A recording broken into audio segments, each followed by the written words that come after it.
નમસ્કાર દર્શક મિત્રો, હું છું એન્કર અર્પિતા પટેલ। દેશભરના તાજા અને સચોટ સમાચાર આપણી ભાષામાં જોવા માટે A1 અભિક્રાઇમ ન્યૂઝમાં આપનું હાર્દિક સ્વાગત છે। હવે જોઈએ મુખ્ય સમાચાર। માંડવી નલિયા હાઈવે પરથી 1.321 કિલો ગાંજો સાથે એક આરોપી ઝડપાયો।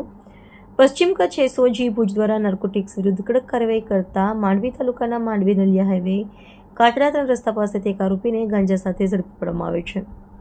તારીખ 26/3/2026ના રોજ પેટ્રોલિંગ દરમિયાન મળેલી બાતમીના આધારે એએસઆઈ સિદ્ધરાજસિંહ ઝાલા અને પોલીસ હેડ કોન્સ્ટેબલ પૃથ્વીરાજસિંહ વાઘેલાએ ટીમ સાથે કાર્યવાહી કરી આરોપી પાસેથી 1 કિલો 321 ગ્રામ ગાંજો જપ્ત કર્યો છે। આ સાથે મોબાઈલ, રોકડ રૂપિયા, કાર અને ડિજિટલ વજન કાંટો મળી કુલ રૂપિયા 4,09,390નો મુદ્દામાલ કબજે કરવામાં આવ્યો છે। આ કામગીરી એસઓજી પશ્ચિમ કચ્છના પીઆઈ એડી પરમાર અને પીસી શિંગરખિયાના માર્ગદર્શન હેઠળ ટીમ દ્વારા સફળતાપૂર્વક પાર પાડવામાં આવી હતી। આરોપીનું નામ સાગર શાંતિલાલ મોતી વરસા હોવાનું સામે આવ્યું છે।